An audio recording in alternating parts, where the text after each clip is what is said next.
여러분, 저는 이 통계 왜곡에 대해서 굉장히 중요하게 생각합니다. 아마 여러분들도 오늘 제가 이야기하는 걸 좀 잘 들어두시면 이게 왜 국가 근간을 흔드는지 그 이유를 알게 될 겁니다. 이것은 반드시 알아야 됩니다. 그렇지 않고는요, 우리 경제를 이야기할 때 내가 잘한다 이렇게 이야기할 수가 없을지도 모르겠어요. 자, 통계 왜곡이 어디서부터 일어나느냐? 저는 통계청부터 일어난다고 생각해요. 통계청부터. 이 통계 착시가 결국은 통계 왜곡을 불러온다고 생각을 하거든요. 여러분, 아주 간단한 이야기로 노인 일자리 규모 보세요.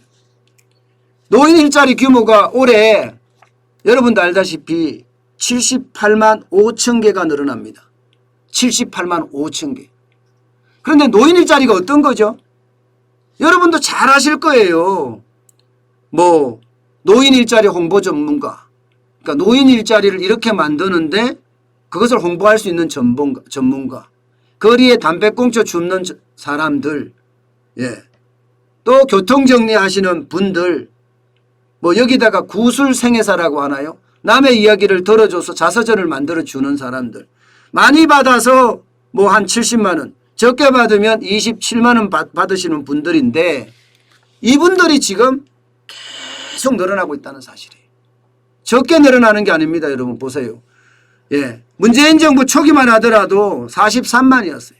2017년에 들어와서 49만으로 늘어나더니 2018년 54만 명, 2019년 68만 명, 2020년 76만 명이 2021년 78만 5천 명까지 늘었습니다. 그런데 이게 뭐 무슨 문제냐? 이게 무슨 문제냐? 여러분, 노인 일자리는요. 쉽게 말하면 일자리로 들어갑니다. 일자리로. 일주일에 1시간 이상 일을 하면요. 이게 일자리에 포함이 돼요. 그러니까 이 78만 8천 명이 일자리 통계에 들어가게 되면 이렇게 돼요. 일자리가 7월에도 54만 개 늘어났다. 일자리가 좋아지고 있다. 이렇게 해석이 되는 거예요. 그런데 실제로 뜯어보니까 실제 일자리가 54만 개가 늘어난 건 맞아요. 그런데 노인 일자리가 굉장히 많이 늘어나서 세금 일자리 투성이다. 60대 36만 개, 20대 16만 6천 개, 20대는 그거잖아요.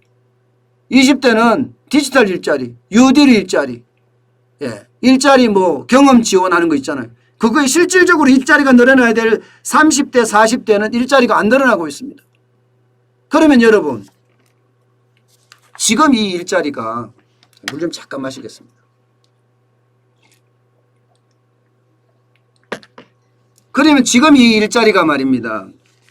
이게 일자리일까요? 아니면 복지일까요? 이게 국회 입법정책처에서는요. 이거 있잖아. 일자리가 아니야. 이거는 복지야.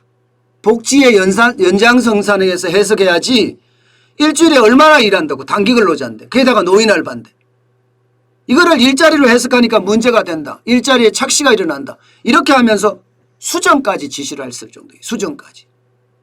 이만큼요. 시장에 미치는 영향이 굉장히 크다는 이야기예요. 이까지는 아마 여러분들에게 제가 여러 번 설명을 드려서 또 알 거예요. 그런데 여러분 이걸 한번 보세요. 통계청이 일자리뿐만 아니라 다른 쪽에서도 왜곡이 일어나는 게 있지만 그냥 우리가 쉽게 알 수 있는 걸로 가져요. 부동산 보세요. 부동산. 부동산의 통계 왜곡 장난 아닙니다. 지금 부동산의 집값이 2017년 5월에서 올해 1월까지 부동산은 17% 떨어졌다고 했습니다. 그런데 KB국민은행의 조사를 보니까 75% 올랐어요. 이게 17% 올란 거죠. 그죠? 떨어진 게 아니라. 17% 올란 거죠. KB국민은행도 마찬가지 75% 올란 거죠. 경실련은 79% 올랐다 했어요.